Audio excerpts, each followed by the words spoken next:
오늘은 우리가 그동안에 히브루 사람들에 대해서 우리가 공부를 했는데요.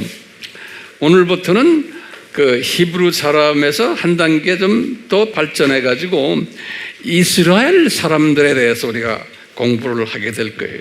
이스라엘 사람들에 대해서 앞으로 점점점 공부할 제목들이 많아져요. 히브루 사람들 이야기는 그것도 꽤 많이 했는데 앞으로도 이스라엘 사람들, 또 어떤 사람이 있어요?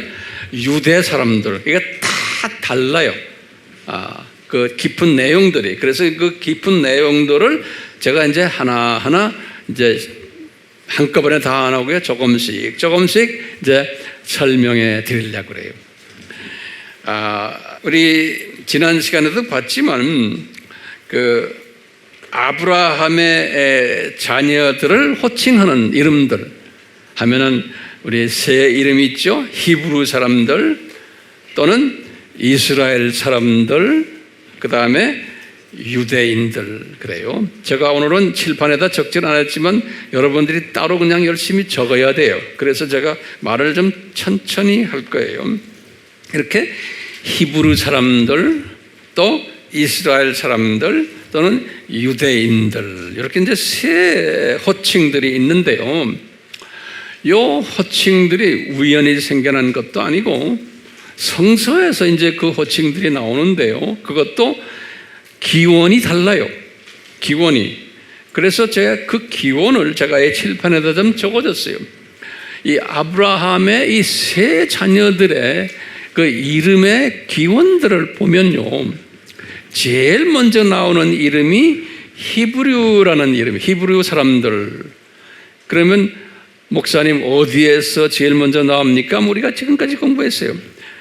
아브라함을 부를 때, 주전 2000년이죠. 아브라함을 부를 때, 아브라함이 약 한 70한 5세 됐을 때, 주전 2091년으로 보면 돼. 이때 창세기 14장 13절에 나오는 아브라함을 호칭하는 이름이 히브루 사람이다 그랬어요. 그래서 그 히브루라는 단어가 제일 먼저 나오는 이름이에요.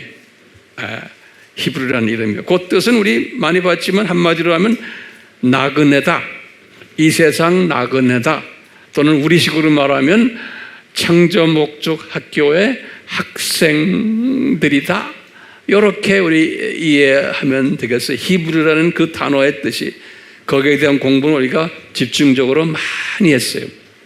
자, 그리고는 이제 우리가 질문이 있어. 도대체 이스라엘이라는 이름은 언제 나왔습니까? 그러면요, 이제 우리 이제 이번 시간부터 이제 계속해서 이제 공부를 할 터인데요. 요 야곱부터 일어난 이름이에요. 야곱은 누구예요? 아브라함 그 아들이 이삭이죠. 그 다음에 이삭의 두 아들 에서와 야곱이에요. 그러니까 이 야곱은 아브라함의 손자예요. 그 아브라함의 손자 이름이 야곱인데 그때부터 야곱을 나중에 이스라엘이라는 이름으로 바꾼 거예요. 그러니까 야곱이 이스라엘이라는 이름이 된 거죠. 우리 알죠? 그 성경 구절들은 창세기 25장 24절 26절 이제 나중에 우리가 다 공부할 거예요. 여기 보면 그러니까 이 히브루라는 이름은 아브라함 때에 붙은 이름이고 이스라엘이라는 이름은 그 손자 야곱 때에 나타난 이름이에요. 그러니까 달라요. 자, 그 다음에 도대체 황 목사님 유대인이라는 이름은 언제 나왔습니까? 유대인이라는 이름은요 한참 후에 나왔어요. 한참 후인데 언제냐면 성서를 제가 쭉 보니까요, 이 유대 왕국, 남유대 왕국의 12대 왕인 아하스 왕이라는 왕이 있었어요. 이 왕이 언제부터 언제까지 집권을 했냐면 주전 735년에서 715년 요 기간에 집권했던 왕이에요. 근데 요 왕 이야기가 열왕기하 16장 1절에서부터 6절에 보면 요 왕 이야기가 나오는데요. 거기에 제가 이렇게 쭉 성서를 보면서 제가 이게 리서치한 것들에 전부 다 보니까 시리아의 르신 왕이라는 이 사람이 예루살렘과 아하스 왕을 포위했어요. 이제 침략해가지고. 근데 그 실패했다 그랬어요. 요즘 성경 구절에 보면 실패했는데 그 후에 이 르신 왕이 엘랏이라는 그 도시, 가나안 땅에 있는 그 엘랏 그 도시를 점령을 했어요. 예루살렘 점령하다가 실패하고. 그래서 엘랏을 점령했는데 그곳에 있는 유대인들을 쫓아냈다라는 단어가 나와요. 그때 처음으로 유대인이라는 단어가 나와요. 그때. 그러니까 그다음부터 이제 유대인 얘기가 이제 나오지만 여기에 자세한 것들은 제가 이제 때가 되면 유대인이라는 그것만 가지고도 또 몇 번 설교를 해드려야 돼요. 그렇지만 유대인이라는 그 이름이 한참 후에 나왔구나 라는 그렇게만 알고 계시면 돼요. 어느 한참에 이게 주전 700년이니까 히브리라는 이름은 주전 2000년이고 그렇죠? 요 야곱이란 이름은 그 3대 후고 야곱이 2006년에 태어나서 1859년에 죽었거든요. 야곱이. 그러니까 요 기간 때 어느 때 정확하게 몇 년도라는 건 저는 못 찾겠어요. 그때 했고 그 다음에 한참 후에 주전 약 한 700년 때 요 유대인이라는 이름이 등장하게 된 거예요. 그러니까 요 세 이름이 한꺼번에 된 게 아니고 이렇게 시차가 있어요. 그러면서 그 뒤에 배경들이 있어요. 왜 이런 이름들을 썼나? 그건 나중에 때가 되면 제가 또 오늘은 아니고 설명해 드릴 거예요. 자, 그 다음에 이 세 이름을 이제 가지고서요. 그 히브리인이라는 그 단어를 딱 보면요. 우리가 히브리인은 뭐였죠? 나그네다. 외방에서 이 외방에 사는 사람이다 이런 뜻 아니에요? 자, 그런데 이 세 이름 중에 가장 대표적인 이름이 뭐겠어요? 여기에서 이 대표적인 이름이 히브리라는 이름이에요. 그래서 제가 히브리라는 것을 그동안에 열심히 가르친 거예요, 여러분들에게. 자, 가장 포괄적인 이름이에요. 히브리인이라는 게. 요거 이제 잘 들으셔야 될 것 같아요. 이 히브리인이라는 그 뜻은 뭐냐면 아브라함의 후손이라는 뜻이에요. 아브라함의 후손. 여기 아브라함 때 여기 나타났잖아요. 히브리라는 이름이. 그래서요. 요거 잘 보세요. 사라의 후손도 히브리인이라고 그러는 거예요. 요거 동의하시죠? 그럼 사라만 아브라함의 부인이 아니잖아요. 하갈도 아브라함의 부인이죠. 그러니까 하갈의 몸에서 나온 모든 자녀들도 무슨 인이에요? 그러니까 히브리인이에요. 엄격하게 보면요. 그렇죠? 왜? 아브라함이 히브리인이니까. 똑같이 사라가 죽은 후에 또 부인을 만났는데 그 부인이 구두라죠. 창세기 25장에 보면 구두라도 또한 아들을 6명을 낳았어요. 다시 말하면 엄밀한 의미에서는 사라의 후손들, 하갈의 후손들, 구두라의 후손들 다 아브라함의 후손들이니까 크게 보면 무슨 인이에요? 다 히브리인들이에요. 크게 보면요. 제 말 잘 따라오세요? 요거 잘 노트 정리하셔야 돼요. 그냥 쳐다만 보고 있으면 나중에 하라 그러면 못해요. 쳐다보는 사람은. 그래요. 내가 해보니까 그래요. 그러니까 노트에다 다 메모라이즈 해놓으세요. 메모라이즈. 그런데 우리가 조금 보면요. 하갈의 후손이나 구드라의 후손도 우리 따로 뭘 부르냐면 좁은 의미에서 아랍 사람들이라고 부른다고요. 우리가 아랍 사람들이라고. 그렇기 때문에 요 아랍 사람들도 알고 보면 무슨 인이에요? 히브리인들이 넓게 보면 그 아랍 사람들도 좁은 의미에서는 아랍 사람들이지만 크게 보면 히브리인들인 거예요. 다들. 그러니까 여기 지금 아브라함의 후손들이 무슨 일을 하기 위해서 아브라함의 후손들이 됐나요? 창조 목적 학교에서 무슨 일이에요? 조교 역할하는, 우리를 위해서, 하나님의 자녀들을 위해서 조교 역할하는 팀들이에요. 아브라함의 후손들이. 그렇기 때문에 사라의 후손들도 조교 역할하고, 이 지금 하갈과 그두라의 우리가 말하는 아랍 사람들도 다 이 조교팀들 중에 조교팀들이에요. 예, 다 아브라함의 후손들이. 그렇기 때문에 언제 때가 되면 이제 7년 환란 때, 또 이제 1000년 왕국 때 이 아랍 사람들도, 이슬람 종교를 믿는 아랍 사람들도 다 예수님 앞에 무릎 꿇게 되어 있어요. 이분들이 자기네 사명 다 끝나면은, 이제 그런 이야기는 우리가 이제 다음에 기회 있을 때 할 거예요. 자, 그럼 보세요. 오늘은 우리가 지금 공부하는 게 이삭의 후손들이에요. 이삭의 후손들은 누구예요? 지금 에서와 야곱이 쌍둥이 낳았잖아요. 쌍둥이. 그러니까요, 요 에서를 또 부르기를 에돔이라 불러요. 우리 에돔이란 말 들었죠? 에서와 에돔이 동의어예요. 그리고 이제 성경에 보면 이두미안이라고 해요. 이두미인이라고 그래요. 이것도 다 같은 말이에요. 에돔 사람을 부를 때 이 라틴어로 이두미안들이에요. 그래서요, 요 에서도 누구의 후손이에요? 에서가 이삭의 후손이죠? 그러면 이삭은 누구의 후손이에요?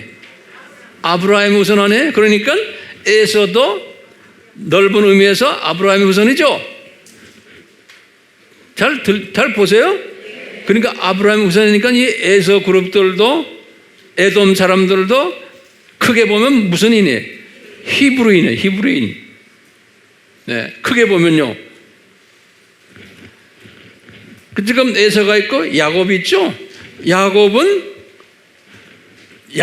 이름이 이스라엘로 바뀌었거든요. 야곱 이름이. 그래서 이제 이 야곱이 나중에 12아들들을 낳았잖아요. 그 야곱의 12아들들을 우리가 이스라엘 사람들이라 그러잖아요. 그렇죠? 네. 그러면 이제 우리가 이제 보는 거예요. 아하, 왜 12지파, 꼭 왜 12지파냐?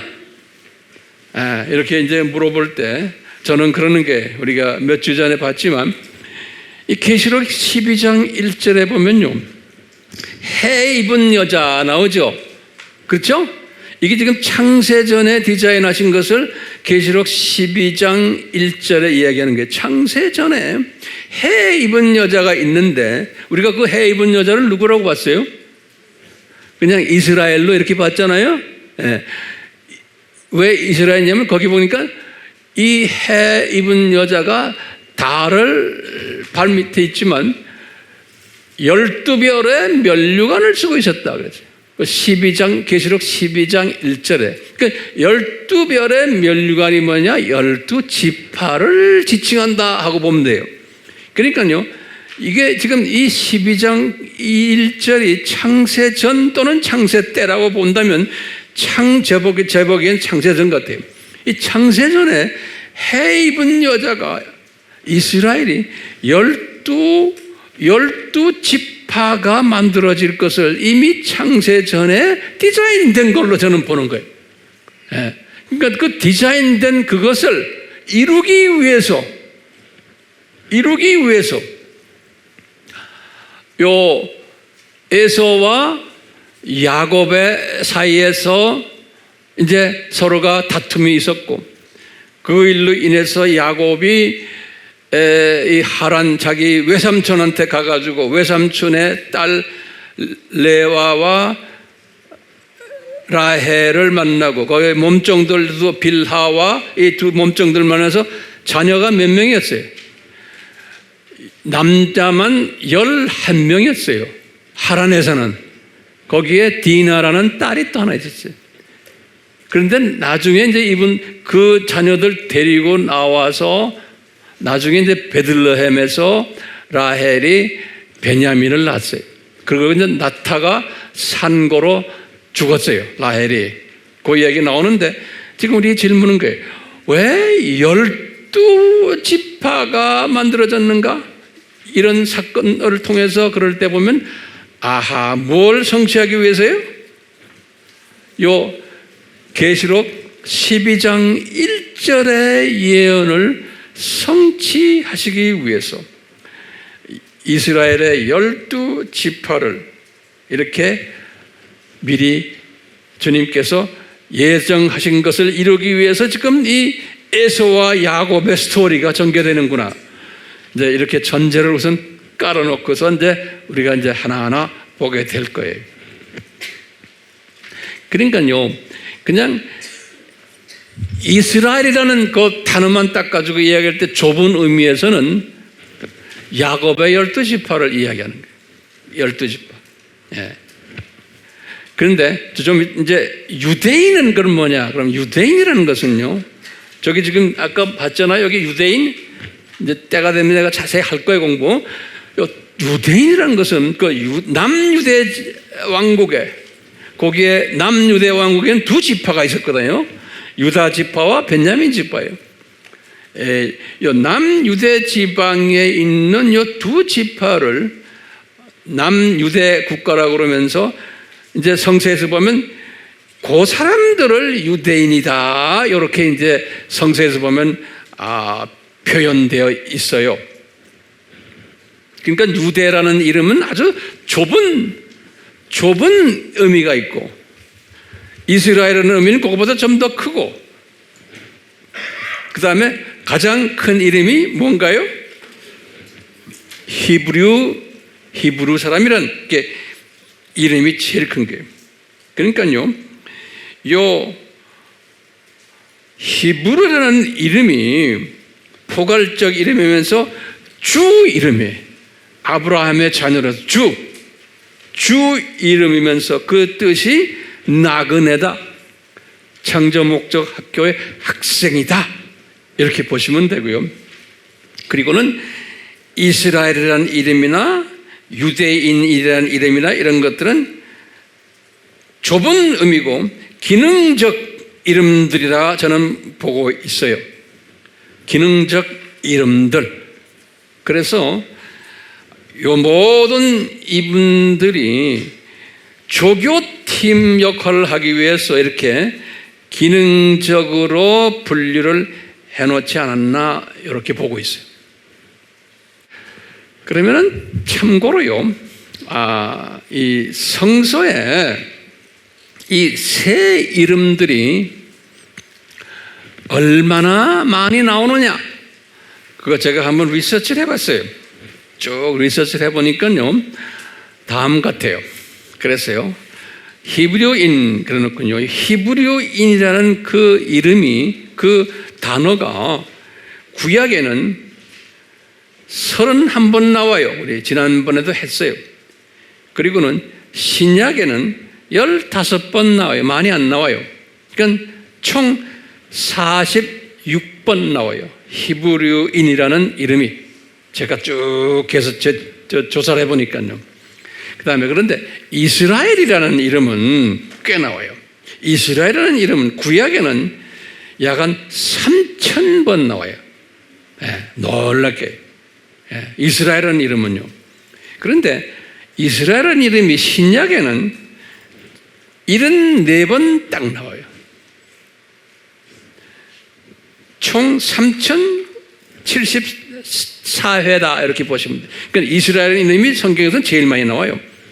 그러면 유대인은 어떡합니까? 유대인은 구약에는 82번 나와요.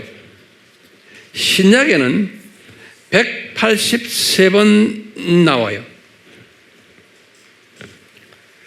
우리가 지난 약 한 달 동안 히브리인의 기원에 대해서도 공부했고, 히브리인의 의미, 그 다음에 여러 가지 구약에서 보내준 세 종류의 히브리인들 우리 공부 다 했잖아요.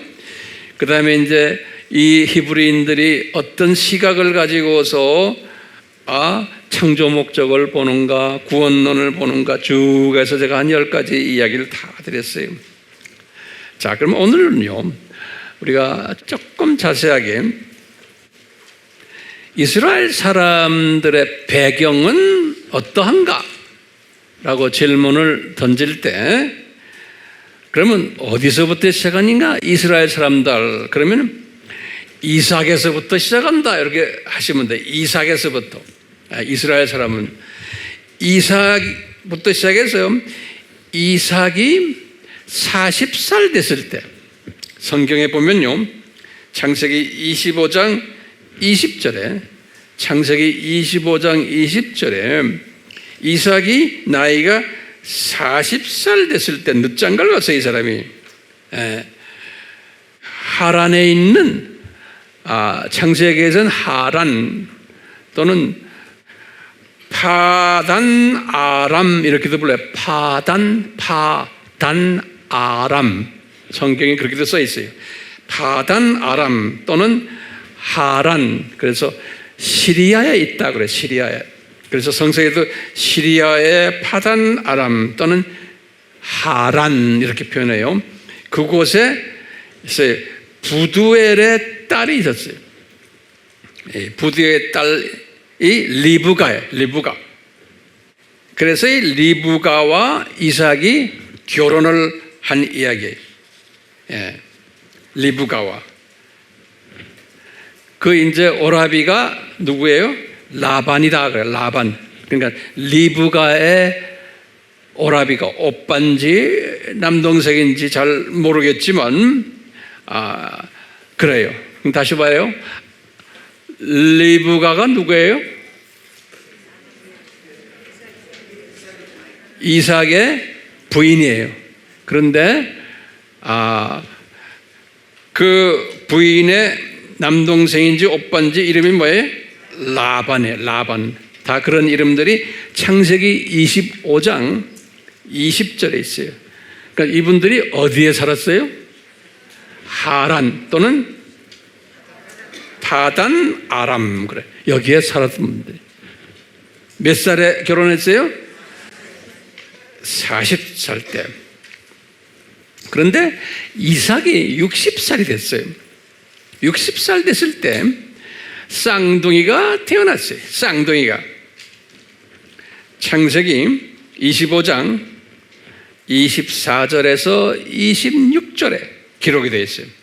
그래서 형이 에서고 동생이 야곱이에요. 근데 성경에는 이랬어요. 형은 이름을 에서라고 붙였어요. 형 이름을. 그 이유가 다 있어요. 뭐냐면 피부가 빨갛고, 그래서 에서란 이름은 레드, 빨갛다는 소리예요. 그 다음에 전신에 털이 있었다 그랬어요. 그 빨가면서 털이 있었던 그 남자기 때문에 이름을 에서라 붙였다 그랬어요. 그 에서의 뜻이에요. 동생 야곱은 나올 때 형의 발꿈치를 붙잡고 나왔다. 그래서 야곱이다, 제이콥 이렇게 붙였다는 거예요. 창세기 25장 24절에서 26절에 그렇게 설명이 되어 있어요. 근데 이제 야곱의 이름이 발굽을 붙잡았다 그렇게도 되지만 이 제이콥이라는 야곱이라는 이름을 원어를 쭉 들여다 보면요, 무슨 의미가 있냐면은 속혀가지고 빼앗은 자 이렇게 되어 있어요. 영어로는 그렇게 써 있어요. 남을 속여서 빼앗은 자 이름이 야곱이라는 뜻이에요. 또는 속히는 자, 이 의미가 제이콥, 야곱이라는 의미예요. 오늘 야곱 이야기를 좀 많이 할 거예요. 마음에 준비됐어요? 네. 그러면요, 우리가 한번요 에서와 야곱을 한번 비교를 해봐요. 제가 칠판에 안 적었기 때문에 여러분들이 하나하나 잘 적으세요. 에서에 대해서 좀 봅시다. 그분의 성격과 품성과 또는 인격 이런 부분을 보면 에서라는 사람은 성서에 기록된 대로요. 어떻게 되어 있냐면 아주 솜씨가 있는 사냥꾼이었다 그랬어요. 그 사냥을 잘했던 모양이에요. 그리고는 이 사람은 주로 와일드맨, 들에만 돌아다니는, 그러니까 외향적인 사람, 항상 그 바깥으로 다니면서 사냥을 했던 사람이고, 그렇기 때문에 사냥을 해서 고기를 꼭 아버지 이삭에게 갖다 드린 아주 착한, 마음씨 착한 아들이었어요. 큰 아들이.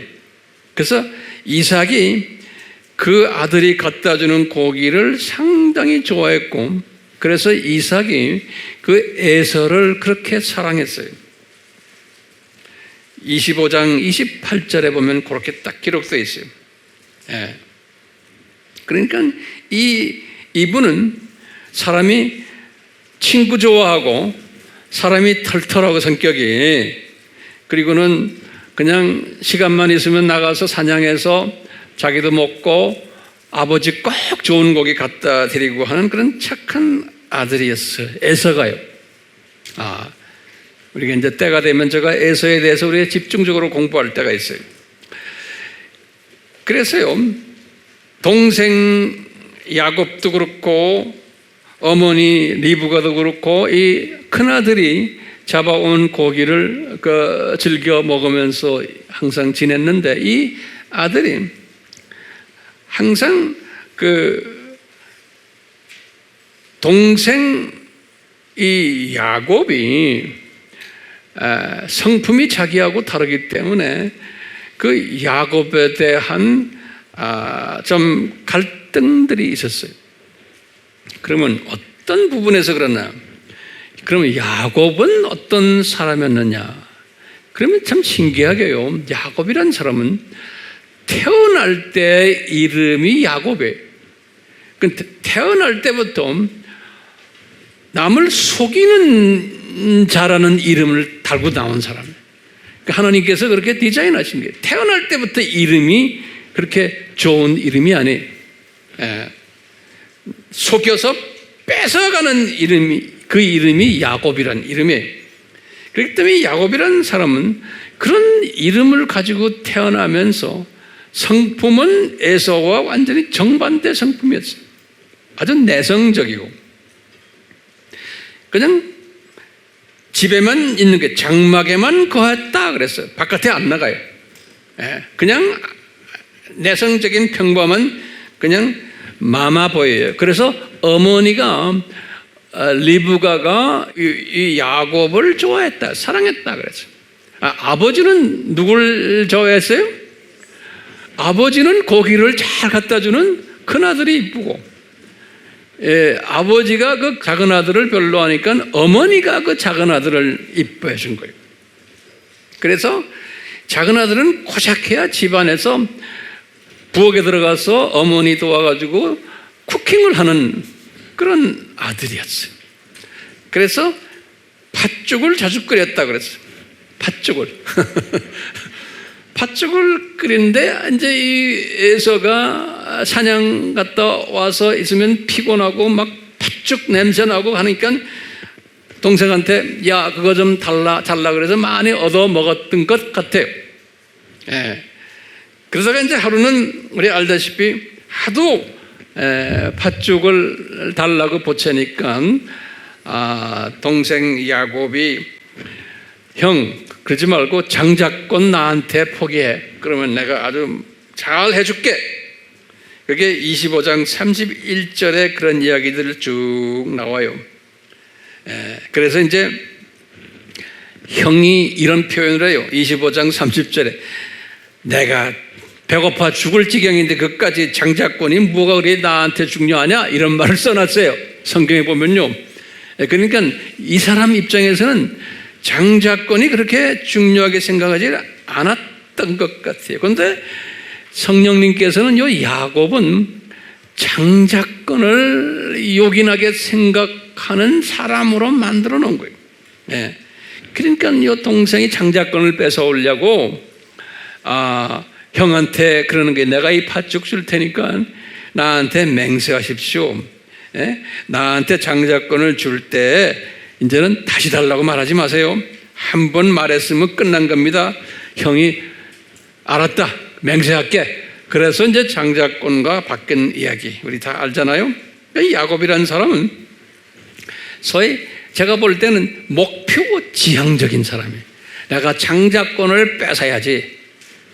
그러니까 우리 집안에 이 집안 기틀을 잡으려면 내가 장자권을 내가 가져야지 저 형 가지고는 안 되겠다.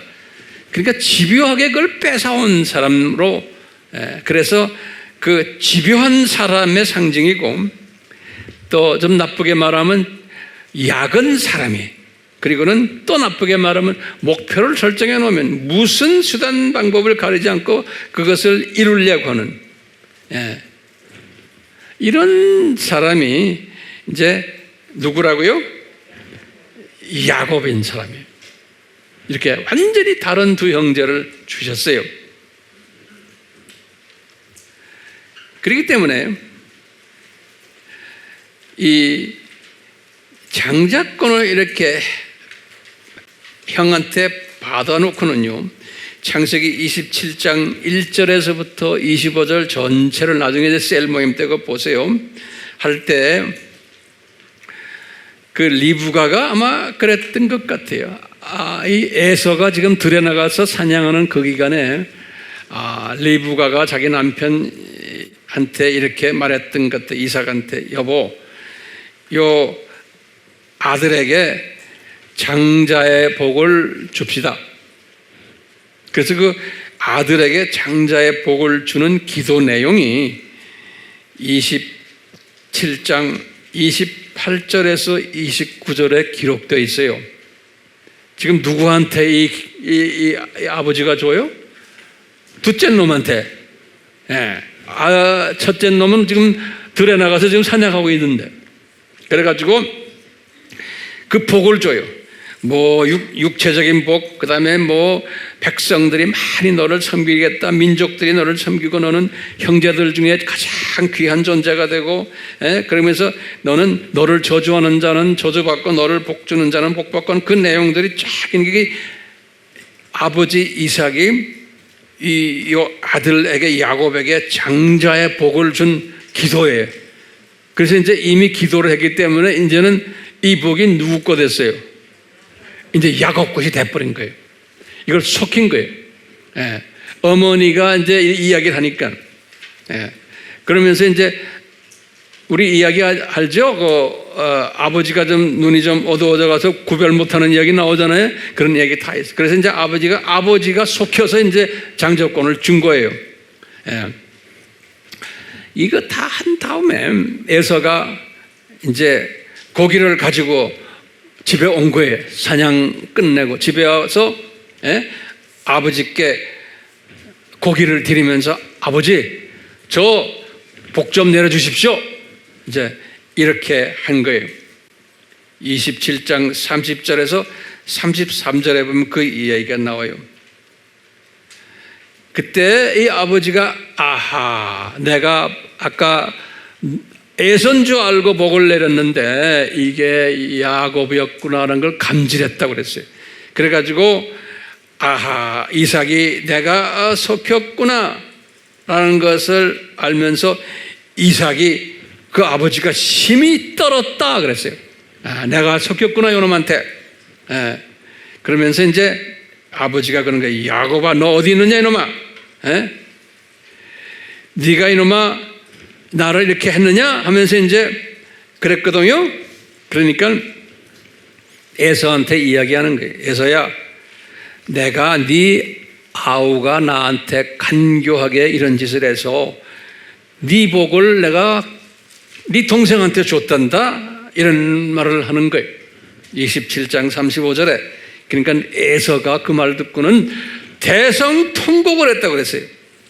그래서 아버지, 왜 이놈 이름을 태어날 때 야곱이라 했습니까? 라고 이제 물어보는 거예요.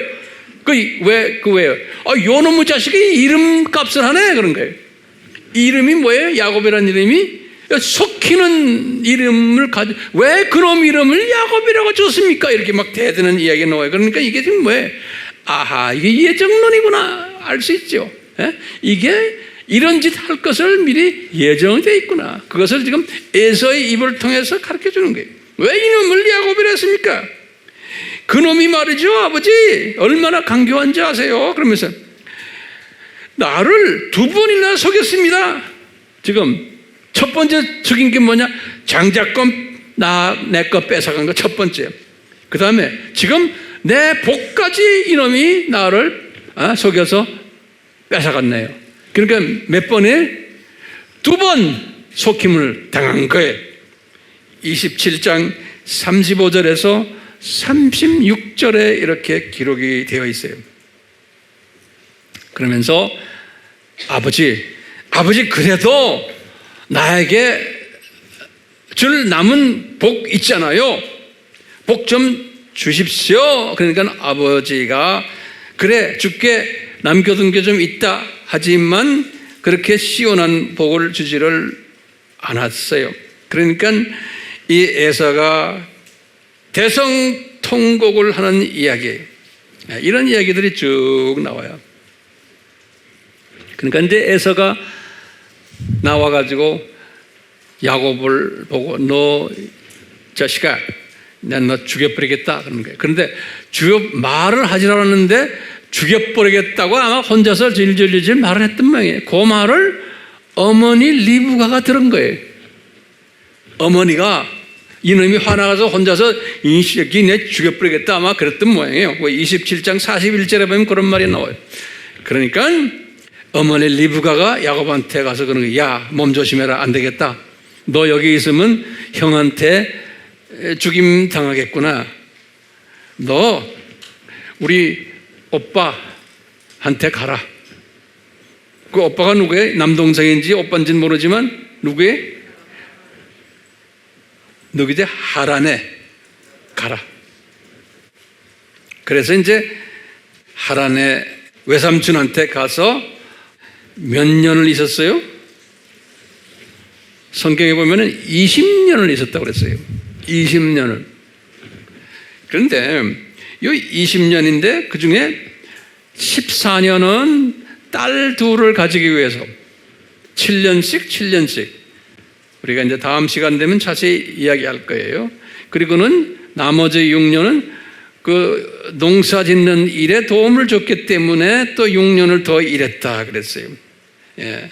이렇게 해서 이제 그쪽에 가서 이제 삶을 사는 이야기. 근데 제가 한번 여쭤볼게요. 왜 예수님이 이 야곱을 하란으로 보냈을까요? 그래서 왜 이 외삼촌 집에 가서 20년 살게 했을까요? 그러면 한마디로 말하면 뭐라고 그럴까요? 아하, 12지파를 만들려고 보냈구나. 이렇게 보시면 돼요. 단순하게 보면요. 그럼 12지파는 왜 만들어요? 그러면 우리 계시록 12장 1절에서 12 왕관을 쓴 별 만들기 위해서. 그러니까 이 12지파를 만들기 위해 창세전에 다 디자인된 것을 이루시기 위해서 지금 이런 사건들이 일어나는 거예요. 큰 그림 속에서. 예. 이제 이런 걸 깔아놓고요. 우리가요. 한번 야곱이란 이 양반이 자기 형 에서를 보는 시각을 한번 잠깐 봐요. 이분이 자기 형을 어떤 시각으로 봤을까? 그러면요, 지금 이런 모든 예언들을 이루시기 위해서 야곱이 형을 보는 시각을 이렇게 만들어 놓은 거예요. 첫째요, 저 형은 사람만 찾겠지, 그냥 먹는 것만 좋아하는 사람이고, 놀기 좋아하고, 호탕한 성품이고, 사람 좋아하는, 놀기 좋아하는, 그렇기 때문에 우리 형은 장자로 태어났지만 장자 노릇을 할 사람이 아니다라고 본 거예요. 제 생각에, 황 목사님 생각에. 그렇기 때문에 이 야곱이 볼 때는 집안을 이끌 리더가 될 수 없다라고 야곱이 봤을 거예요. 인간적인 측면에서 제가 이야기하는 거예요. 그러니까 저런 형은 부모님을 봉양 잘 못할 거다라고 야곱이 봤을 거예요. 그러니까 봉양 책임이 있는데 장남이 이걸 못할 거다. 고작해야 아버지 좋아하는 고기나 갖다 주는 일밖에 못할 거다. 그러니까 우리 어머니 리브가가 저 큰아들 보면은 참 속상하시는구나라는 것을 감지했을 것 같아요. 이 작은 아들이 어머니 마음을 편하게 못 해주는, 이제 우리가 지금 상상하는 거예요. 이 야곱이 에서를 보는 시각이에요. 그러니까 이 똑똑하고 약은 속이기를 좋아하는 요 야곱이 형의 약점을 딱 이용해 가지고 소위 부모님을 위해서, 가정을 위해서, 가정 채통을 살리기 위해서 장자권을 내가 뺏어와야지 라고 생각할 수도 있다고 보는 거예요. 그건 인간적인 생각이에요. 인간적인 생각. 이제 이 하나님은 큰 뜻을 이루시기 위해서 인간적인 이런 모든 것을 다 사용하시잖아요.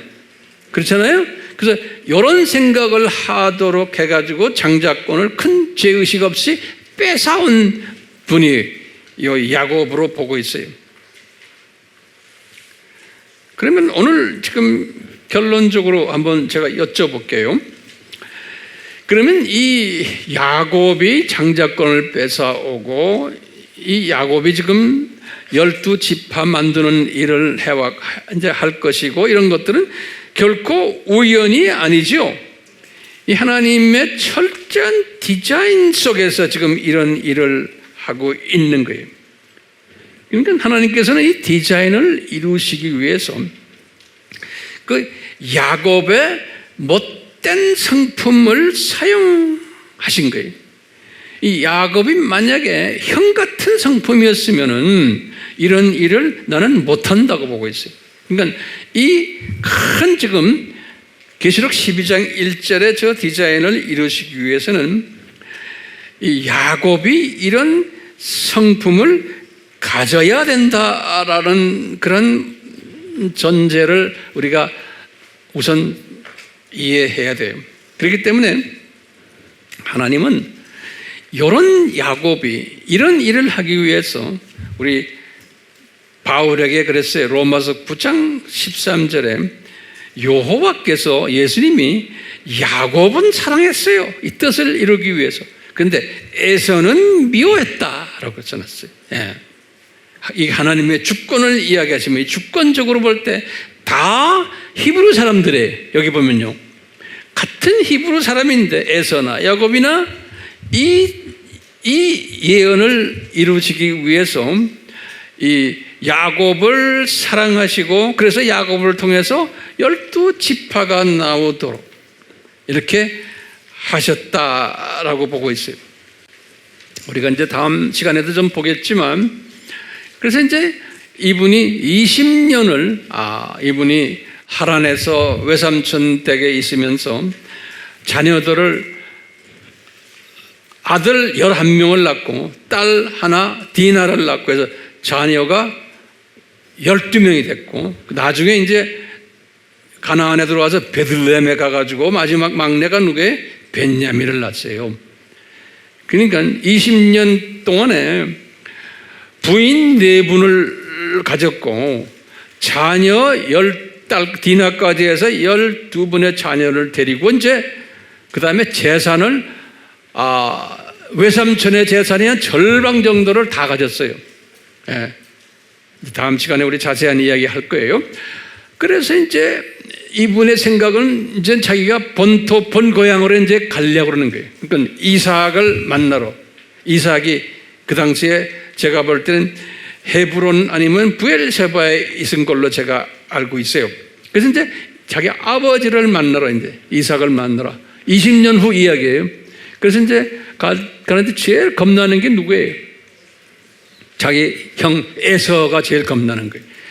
에서가 죽이겠다 그랬잖아요. 그러니까 항상 에서를 생각하면서 이제 가나안 땅으로 이제 내려오기 전에 지금의 그 요르단 쪽에, 야복강 있는 쪽에, 거기까지 왔는데, 와가지고 저기 보니까 이제 에서 팀들이 있는 거예요. 이제 자기의 사원들을 보내가지고 에서한테 가서 이제 이야기를 하는 거예요. 제가 이제 이렇게 왔습니다.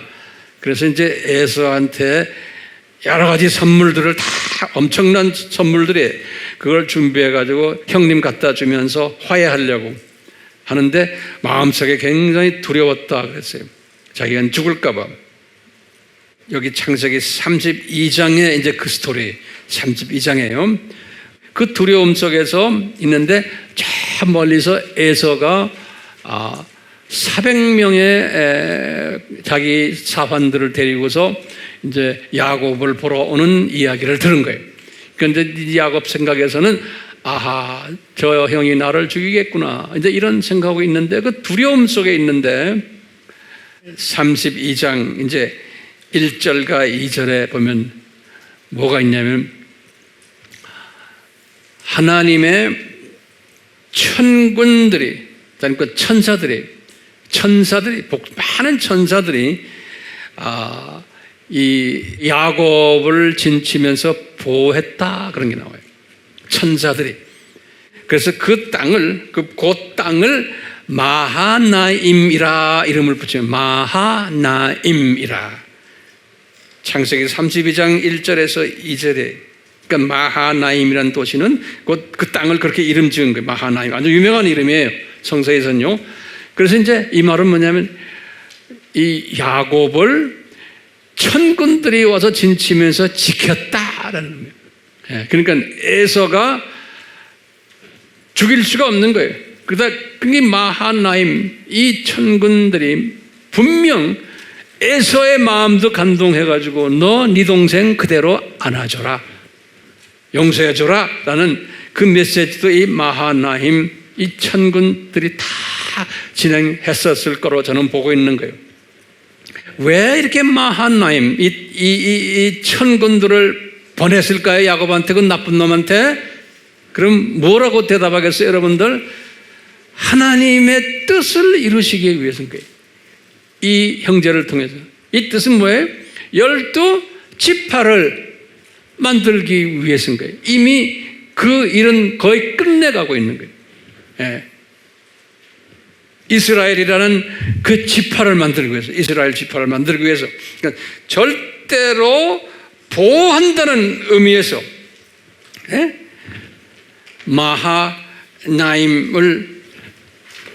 마하나임은 도시, 그 장소 이름이에요. 천군들을 보낸 거예요. 그렇기 때문에요, 제가 이제 여러분들에게 도전하는 게 이래요. 우리도 은혜를 입어서 야곱 같은 사명자가 되면은 항상 우리를 뒤따르는 천군들이 있다는 것. 우리 그걸 잊었으면 안 돼요. 또 중요한 부분이, 오늘 메시지 중에 중요한 부분이 이 12지파를 만들기 위해서, 이 말은 이스라엘이라는 그 지파를 만들기 위해서 하나님이 에서를 사용하지 않고 야곱을 사용하신 게 우리의 큰 질문 중에 하나예요. 왜냐하면 만약에 에서를 사용했다면 내가 볼 때는 에서의 그 성품 가지고는 이 12지파를 만들 수가 없다고 저는 보고 있어요. 그 성품 가지고는요. 좀 그냥 좋은 게 좋은 거고, 그냥 사람 좋아하고 목적의식이 뚜렷하지 않고 이런 사람은 하나님이 쓰지를 못하는 거예요. 그렇기 때문에 우리 야곱을 통해서 우리에게 보여주시는 게 뭐냐면 요 본성, 하나님이 주신 그 본성이 있어요. 그 본성이 좀 주님의 이 큰 뜻을 이루기 위해서는 사람이 좀 야곱 같아야 된다는 거예요. 목적의식이 뚜렷하고 이해관계도 뚜렷하고 그 다음에 하나님의 뜻이라 그러면 그냥 밀고 나가고 하는 이런 사람들. 그래서 이 자기의 외삼촌과 딜을 하는 걸 보면 그래요. 아주 야비하게 딜을 해요. 그렇지만 끈기 있게 해요. 끈기 있게.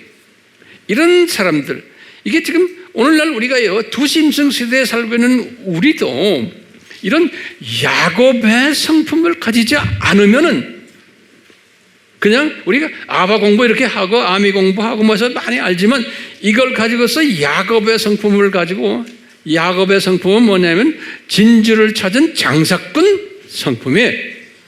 예? 이것을 내가 전해야지, 만방에 전해야지. 예? 이런 야곱의 성품을 가진 사람은 주님이 크게 쓰세요. 이렇게 그 모델로 야곱을 보여준 거라고 저는 보고 있어요. 그런데 신기하게도요, 전 세계 오늘날 지금 세계 모든 족속들 중에 제가 과거 한 30년을 온 이런 저런 나라 이런 나라, 제가 20대부터 한국을 떠나가지고 모든 별난 사람들 다 만나면서 국제사회에서 해봤는데요, 신기하게도요, 이 마지막 때 야곱의 성품을 가진 족속은 우리 한국 민족밖에 없어요. 여러분들은, 국내에 있는 분들은 몰라요. 저는 온 사방을 돌아다니면서 해보니까, 지금 이 나이에 딱 돼서 보니까 이게 특별한 야곱 족속이 우리가. 그렇기 때문에 이 야곱 족속이, 민족성이 야곱 족속이기 때문에 주님께서 우리를 지금 미국 다음으로 세계의 선교 국가로 만드신 거예요. 예. 이게 아무나 되는 게 우연도 아니에요. 철저한 하나님의 디자인 속에서 이 주님의 재림 전에 두 짐승이 활보치는 이때에 이 야곱 같은 족속이 필요한데, 그 족속을 지금 이스라엘 사람들 안에 동방의 이스라엘인 우리 한국 사람들. 근데 이 북한 사람들도 보면 똑같죠? 예. 우리보다 더 심한 야곱 같아. 그분들 이제 좀 있으면 복음 들어가 놓으면 이제 날개가 달 것 같아. 자, 그렇기 때문에 우리 민족을 야곱의 성품을 가진 이 야곱 마지막 때의 추수 민족으로 만들어냈기 때문에 우리는 동방의 유대인이고 세계 제2대 선교 대국이 되고 타민족하고는 비교가 안 되는 거예요. 중국 가도 아니에요. 일본 가도 말할 것도 없어요. 동남아 어느 나라 가도, 남미 어느 나라 가도, 아프리카 어느 나라 가도 우리 같은 야곱 성품을 가진 족속이 없어요. 그렇게 하라고 해도 안 돼요. 안 돼. 다 되게 에서 스타일이다. 근데 우리는 좀 특수하죠? 자, 우리 한국 사람들 중에서도 또 그 안에 야곱 스타일이 또 필요한 거예요. 한국 사람이 다가 야곱이 아니잖아요. 복음 차원에서. 그렇잖아요? 복음 차원에서의 야곱이 되려면 주님의 은혜로, 이 야곱도 은혜로 하나님의 철저한 디자인 속에서 야곱이 되었듯이 우리도 이 하나님의 은혜로 철저한 야곱이 되려면은 성사 훈련을 제대로 받아야 되는 거예요. 그래서 우리가 지금 이렇게 공부하는 거예요. 훈련을 받은 사람 중에 진짜 야곱 될 사람들은 이게 꼬리에 불 붙여가지고 뛰게 돼 있는 거예요. 목표 지향적인 사람이 되는 거예요. 그런 사람들에겐 누가 달라붙어요? 천군들이 달라붙게 돼 있는 거예요. 야곱한테 달라붙듯이. 그러니까 우리를 보호하시면서 우리를 사용하시면서 외치게 만드시는 거예요. 그러니까 우리들은 뭐가 돼야 돼? 십자가 군병들이 되도록 이미 우리는 그렇게 되고 있어요. 그러니까 우리 에어마의 식구들이요, 이 십자가 군병들이 되셔야 돼. 그러려면 야곱이 되셔야 돼. 같은 메시지를 받았는데 에서가 되면 안 되는 거예요. 그래서 이 오늘 설교의 제목이 야곱에게 베푸신 그 은혜를 우리 받자. 아멘이요? 우리 그렇게 되면 우리가 십자가 군병들이에요. 그건 저는 유심히 보는 거예요. 우리 팀 중에 누가 야곱의 그 은혜를 받은 자인가? 저는 이런 영성을 가지고서 여러분들 한 분 한 분을 제가 이렇게 멀리서 이렇게 보고 있어요. 예. 안 보는 것 같죠? 제 눈이 조금해도 다 보여요. 그러니까 우리 모두가 다 야곱 됩시다. 그러면 뭐가 따라와요? 천군 천사가 따라오게 돼 있어요. 그럼 나한테 따라오면 여러분들 사랑하는 가족들에게 항상 따라다니게 돼 있는 거예요. 예. 아멘? 예수님, 우리에게 에서의 스피릿보다는 야곱의 스피릿과 야곱에게 베푼 은혜를 허락해 주셔서 이 마지막 때의 추수꾼 역할을 잘 해서 우리 주님 앞에 칭찬받는, 또 높임받는, 존귀함을 받는 한 분 한 분 되도록 복을 내려 주시옵소서.